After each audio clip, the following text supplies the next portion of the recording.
রাষ্ট্রবিজ্ঞান নিয়ে যারা পড়াশোনা করেছেন এবং সামনে যাদের প্রাইমারি ভাইবা পরীক্ষা রয়েছে, এই ভিডিওটি আপনাদের জন্য অত্যন্ত গুরুত্বপূর্ণ।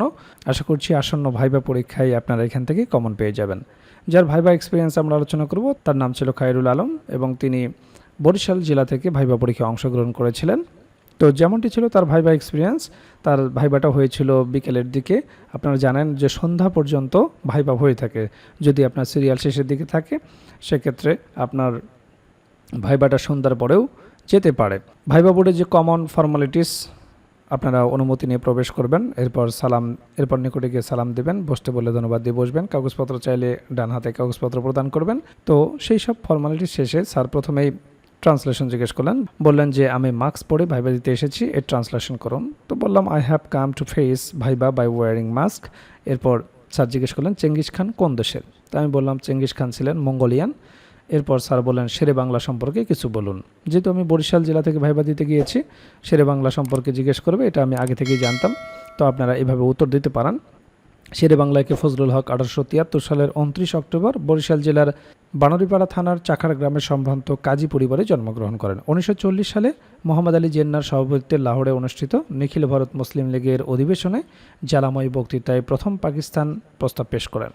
তার বক্তৃতায় মুগ্ধ হয়ে পাঞ্জাববাসীরা তাকে উপাধি দেয় শেরে বাংলা, অর্থাৎ বাংলার বাঘ। সেই থেকে তিনি শেরে বাংলা নামে পরিচিত।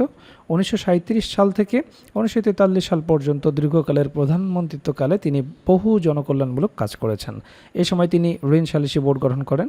এর ফলে দরিদ্র চাষিরা সুদখোর মহাজনের কবল থেকে রক্ষা পায়।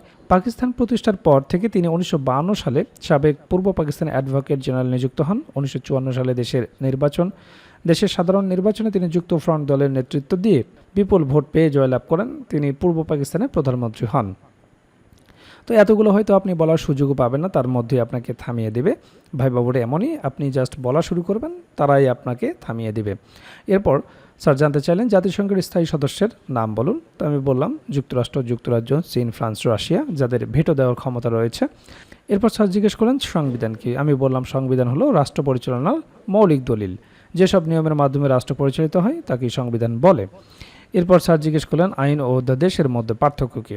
বললাম সংসদে বিল আকারে যে প্রস্তাব পাশ হয় তাই হলো আইন, আর অধ্যাদেশ হচ্ছে রাষ্ট্রপতি যে নিজে আইন জারি করে তাকে অধ্যাদেশ বলে।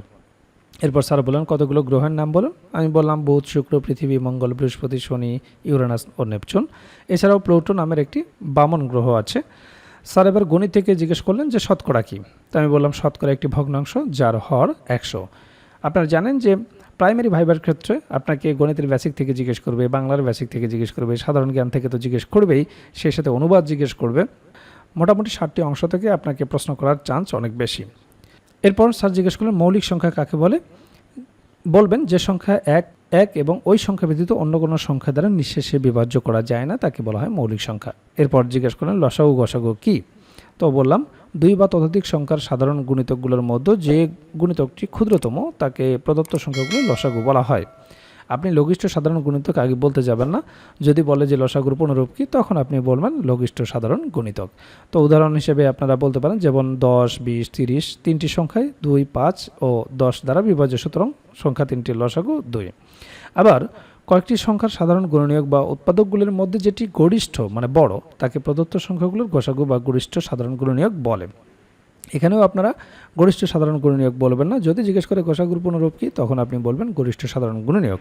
কারণ ভাইবা বোর্ডে আপনাকে কিছুটা কৌশলী হতে হবে, এমনভাবে উত্তর করতে হবে যাতে পরবর্তী প্রশ্ন আপনার উত্তর থেকেই আসে এবং আপনি সেটা পারেন। তো উদাহরণ হিসেবে বলতে পারেন যেমন 10, 20, 30 তিনটি সংখ্যায় 2, 5, 10 দ্বারা বিভাজ্য, সুতরাং সংখ্যা তিনটির গসাগু হচ্ছে 10।